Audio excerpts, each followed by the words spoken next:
This is our space. Hey, friends. Welcome to our very first episode of the Firemouth Anonymous podcast. Woo! My name is Amira, and I'm here with my fabulous partner, Wendy. Hello, hello, hello. We are so excited. This has been on our hearts and dreams of ours for months, even years, and we are just ready to share everything and anything. This episode is about us giving you a behind the scenes view of why Firemouth Anonymous. Where did the name come from? What our mission statement is, our goals, all the fun things. So just to give you an idea of where we're at, we consider ourselves to be these spiritual baddies that are living this human experience, wanting to just rip off the veil on some of life's toughest challenges and even share about our experiences within our own personal spiritual journeys in hopes that we can help cultivate a space and environment for you all to feel safe and nurtured and feel comfortable enough to share about you. We want to go into the origin story. Beautifully said. Yeah. So, well, thank you. I appreciate you. So, it all started. Yes, please. Set the stage. Honestly, I remember calling Wendy up one day. I was extremely pissed. I was so upset because of this business ordeal that I felt was not going the way it should have. It didn't feel as professional as I would have liked it to have been. And I remember calling her saying, "Bitch, I need to vent. Can you hold space for me right now?" And I just pretty much went I went all out, just sharing, venting everything. And after I stopped sharing, Wendy mentioned that a friend of hers, what did he say that you? Yes, my best friend Kenny, who has been with me through thick and thin since 2002. So he's seen me through everything. We were driving to Vegas one day and I got really angry and upset about the way this person was treating me. And it was like fire was coming out of my mouth. And he said, "Wendy, you have a flamethrower as a mouth." And I'm like, "What do you mean?" And I'm like, "Oh yeah, I do. I tend to incinerate people with my words when I become upset or I feel unheard or misunderstood or honestly just feeling like people aren't listening to what I'm saying, dismissing me." And when I heard Amira telling her story, I'm like, "Oh, you're a fire mouth as well." Like, oh, it's not just me. It was this beautiful moment. It was almost as if time had stopped. And as soon as she said that word, I instantly resonated with it. And I thought, yeah, that's what it is. I went firemouth on this person. She and I knew, okay, this is something that we're definitely going to turn into something down the road. We're not sure yet, but now here we are. Yes. And so that's part of how this came about. And then as we decided to sit with this a little bit more and really dive deeper into what does that mean exactly? What does it mean when we do go firemouth on someone? And Wendy just started to scratch the surface on what caused her to really birth that part of herself. And I know for myself, I feel the firemouth comes out when my voice is not being heard, when I'm not being seen and recognized in a way that portrays my character, that portrays my integrity, my morals, my values, ethics, things of that nature. And especially growing up as a child that was bullied, I turned into this adult that was very shy, very introspective, which has been helpful in the long run. But, that social awkwardness was there. And what would end up happening is I would just implode. And it was like Wendy always creates these beautiful examples of, like using Marvel movies. It was like I would turn into the Hulk or Venom, like Dr. Jekyll, Mr. Hyde. This other person would come out and I wouldn't have any recollection of what the heck was said or done. And that would always scare me. So I know for myself, that was my personal experience with becoming this firemouth and feeling like, okay, the only way to be recognized and heard and seen was to literally incinerate people with my words, just like Wendy mentioned. I don't know if you want to add any more to that, Wendy. Yes, I'd love to. I think for me, it all stemmed from childhood and also just growing up in that family environment where kids are seen and not heard. and really just have to stuff your emotions down. So anytime I would try to speak up, it was dismissive. Honestly, I don't even think I spoke out about my emotions until I was much older. I always internalized everything. I was very independent in that way in most of my life. And it wasn't until I think I finally found my voice being an independent person. And I would tend to go from 0 to 100, especially with people that were super close to me. My parents got the brunt of it all. It was honestly, they were the ones I felt that hurt me the most when I was little because they wouldn't hold space for me and my emotions, and not because they were mean. It's just they didn't know how. If I come to you in a gentle way, it's almost like it doesn't hold value. It's not until I erupt is when people start taking me seriously. I feel like it takes a lot for me to get pushed to that level, but when it does, it's like whoosh, I like and I'm done saying what I need to say, and then I step back and I'm like, wow, I just lit everything on fire, and I do feel a little bit sad about it, but at the same time it's like I it's almost like a relief of some kind as well, because and then I go straight into this. Well, you guys pushed me this far. Mhm.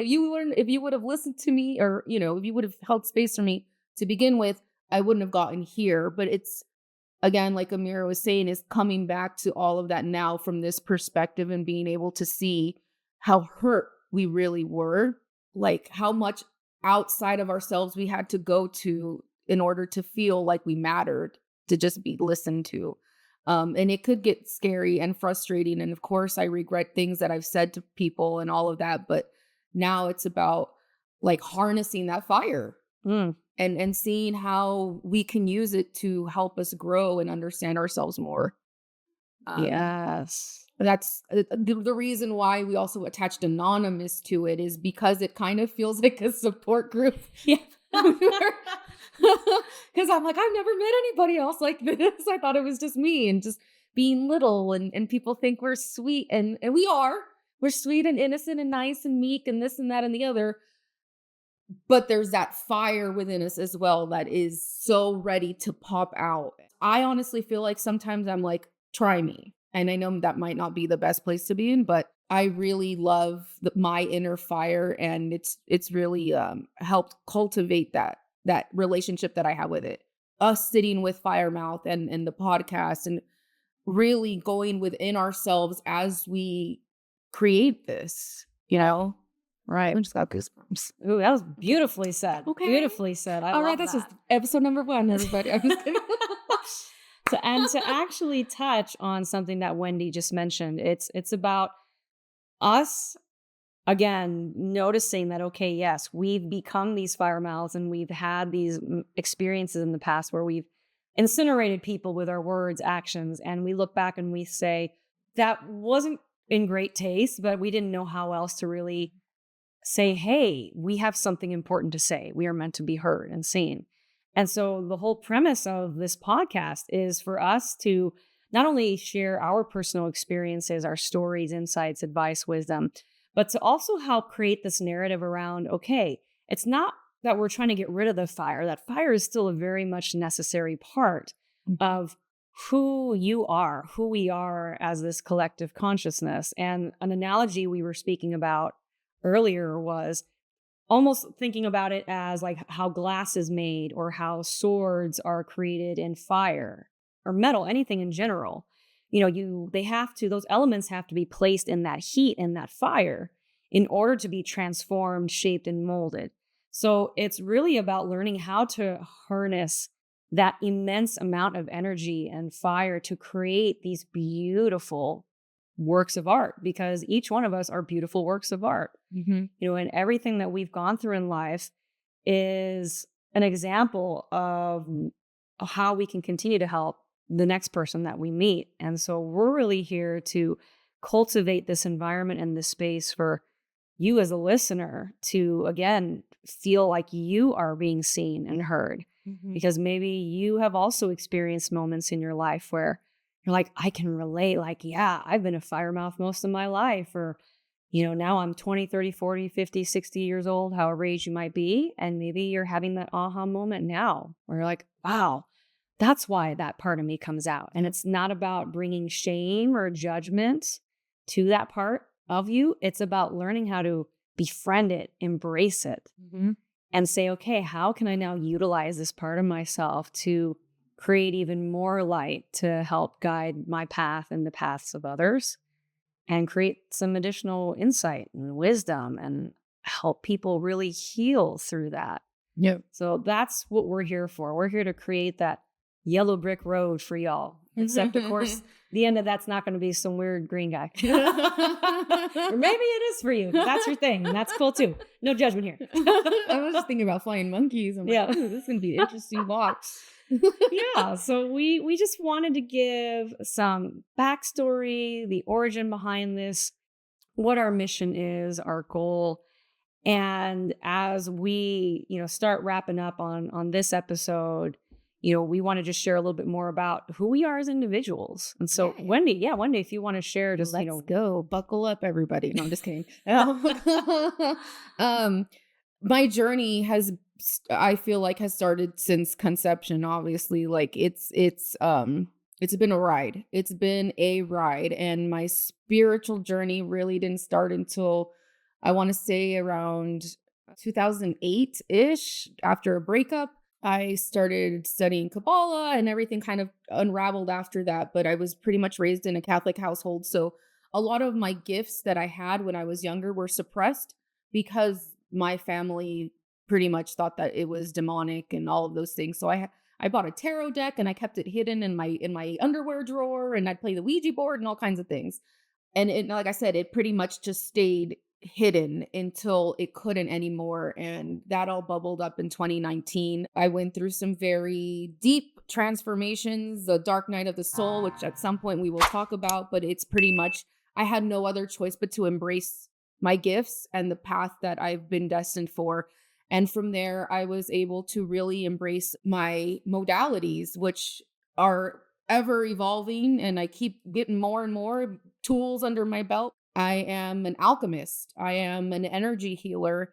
I love saying that I am a matrix disruptor, meaning that, man, like that's a whole episode. Like, it's just what I mean by that is the societal norm, that have been passed down to us from generations and generations, and the colonizers' point of view, and just the system, the things that they've shoved down our throats for so long. I am here to help you unsubscribe to that, unsubscribe from that, excuse me, and help you find yourself and who you've always been before all of those things started like wreaking havoc on your energetic field. But I honestly have a deep, deep, deep connection with my ancestors, Aztecs, specifically Jaguar people, Aztec cosmology, Egyptian cosmology. I mean, I've dipped my hands in everything, but pretty much I feel very, very called to helping people heal, transform, evolve through shadow work.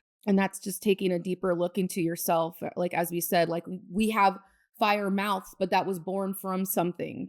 And it's pretty much like a session with me doing shadow work would be in a very intensive therapy session where you walk out feeling a lot lighter and just healed. Taking a weed out by the roots is what I always like to picture it as, helping guide you through the dark, if that makes sense, back to yourself. But I love using tarot cards, oracle cards, past life regressions, Reiki, anything and everything that calls to me. I am a witch.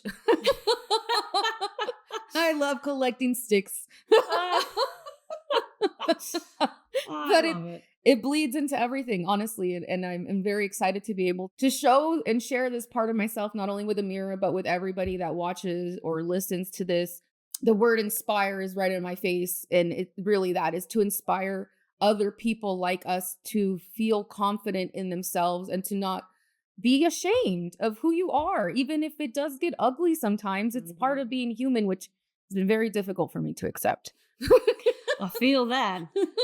Here, here. It's all part of the journey. It's all part of the unraveling of your life, and then being able to put yourself back together in a healthy way. And I'm really honored to be able to be of service to anybody who seeks my medicine, and this is an extension of it. As a child, I always wanted to be in the entertainment industry, and I would have talk shows with my cousins and pretend we were doing radio shows. So for me, this is very much acknowledging my inner child and who she was when she was 7 years old at the kitchen table with a boom box and hitting play and record. So thank you, Amira, for making my dreams come true. Oh, I love that. Woo! Yay! And the Academy Award speech goes to. I love it. I love it. One Mm. day. Well, thank you for sharing that. Like You're I welcome. have some parallels and some similarities within my journey as well. Mine didn't necessarily start at a young age like it did for you, but I feel like the last 5 to 6 years of my life have felt like decades. Yeah. Because I almost feel like timelines collapse when you're doing all this inner work. And a year or 2 years can feel like 10, 20 because you're doing such intense, deep, meaningful work. And just as Wendy mentioned, growing up in a Catholic household, that was also part of my story as well. Very much grew up in a staunch Catholic household, going to church every day, catechism classes, all those things. And I was definitely part of that community for a good majority of my life, up until probably, I would say, my mid 20s. And that's when I actually started to question more things. And because of the deep indoctrinations, I became very fearful of wanting to question. Mm. And so I would start to stray away. And even though I had some curiosities around, tarot and astrology and anything of the mystical nature, there was always that voice that said, but this is not of God and we need to stay away. And interestingly enough, it wasn't until my father and my stepfather, they were diagnosed with their cancers. And then once they transitioned and became ancestors, that's really when the shift happened for myself. And, Wendy mentioned that she's gone through her own version of the dark night of the soul. And I would say for me, that was one for Mm. me. Absolutely. That is when I completely changed and shifted all of my views on life and my relationship with God, universe, spirit, source, whatever name you may give it, to help you feel that connection. And that was one of those moments where I really started becoming more curious about, astrology and tarot and energy work, different types of holistic therapies, things of that nature. But now as I look back, I think, you know what, interwoven throughout a good chunk of my life, there were those elements, but I don't think I was ready to experience them yet. I think that's where that was coming from because I've been a professional musician most of my life. And even though it was incredible, and yes, there is this universal language to music, once I got that diagnosis from my dad, it's like everything shifted. And I suddenly felt this inner pull, this tug of wanting to go even deeper with people. It's like, how can I go even deeper? I want to know people on an even deeper level. And because music and sound was always something that was just so native to me, it was so innate. I started becoming introduced to different sound therapies and things of that nature. And I've always resonated with sound and frequency, vibration, movement. And so now what I do is I work as a sound therapist and I do energy work as well, utilizing modalities like human design, things of that nature, using astrology, the Judaic Kabbalah, the Hindu chakra system, things around those aspects. And I try to actually create this bridge between the spiritual side of it as well as the science behind some of these things too, Mm. because I'm very much that girl that needs to know the inner workings, the why, the who, what, when, where, why. And I like to create that bridge because I was that person. I wanted someone to be able to explain to me, okay, this is the spiritual aspect. What's the science behind it? And it was always interesting because there were certain aspects where the science, you didn't have to understand that. You didn't have to know that piece. Mhm. And that was always a piece that I struggled with. So I thought I want to be that connecting device, that person that can help bridge the gap for those who are starting off their spiritual journey, who maybe have also had some deep indoctrinations and want to have those inner workings understood as well. Working in the sound therapy field and as an energy guide, and still very much having music be a very deep part of my life, it's allowed me to speak and work with people from all walks of life, men, women from different backgrounds. And it's incredible. Just as Wendy said, it's us manifesting and being able to attract people who are ready to have these Mhm. conversations, people who are searching, who are wanting to dive a little bit deeper, knowing that even if there is this sense of hesitancy or uncertainty or the unknown, that the curiosity overpowers that Mhm. and says, but I have to know more about who I am and what my purpose is, how I can continue to grow this light, shine brighter, and help others along the way. And so that's really what we're here to do. We are on this mission to help you as you watch and listen to really determine, what does your path look like for you? Mhm. If there's anything that we do end up saying or doing that even sparks some kind of action, some kind of shift in your thought process, Mhm. beautiful, Yep. then we have done our job. Our mission is complete. Yeah. So that's what we're here for. And Ooh, amen. we're just grateful for you all. Thanks, girl. So we just want to say thank you to those of you who are listening or watching this first episode. We appreciate you. To be able to support us and get even more of this message out to the world, we would appreciate, any follows you can give us, whether that's on Instagram, our YouTube channel, Spotify, all the places. We'll have all that information in the links below in the video or even on this podcast episode. And we'd love for you to spread the word, spread it like wildfire. Yes. Activate Yes. your fire. Yes. Yeah, it's going to be very exciting, honestly, to be able to just have this adventure and see where it takes us, because life is ever changing and we have such an idea of what we want to do and where we want to go. But I'm really excited to see what actually transpires, because I think because we have been silenced for so long, Hmm. we have a lot to say, and we have such a way of saying it. I think that really, really penetrates to a person's heart, their essence, their entire being. And I think that's something both of us hold within ourselves, like so profoundly. As I said, everybody that comes through to listen to us or watch us, we're here to hold space for you all as well. So any kind of topics that might come up for you, please feel free to share them with us. I don't think we are gonna like hide away from anything, really. I think we're Nope. very raw and uncensored here. Just something that I pride myself a lot in, and Mhm. when I do lives on Instagram, is like here to show you the nitty gritty part of healing, of evolving, of being human, and all of these things. And I think Amira and I are just hand in hand in that way, where it's not just, shoving crystals in your bra. It's or or going on a mushroom trip, but it's so much more to it. I'm very grateful for the people that step up to the plate and choose themselves. And if you're listening to this, you're choosing yourself. So thank you for showing up. Woo! Amen to that. Yes, Yeah. absolutely. So just sending all of you so much love. We appreciate you all. And yes, as Wendy mentioned, feel free to share any topics you'd like us to discuss. We're definitely going to have some guest speakers down the road too in the future. Yeah, this is the The space. space Yeah. to share. Yes. This is the new my space. This is our space. The Right. space. We appreciate you all. Much love. And until next time, friends. Yes. Adios. Sayonara. Bye.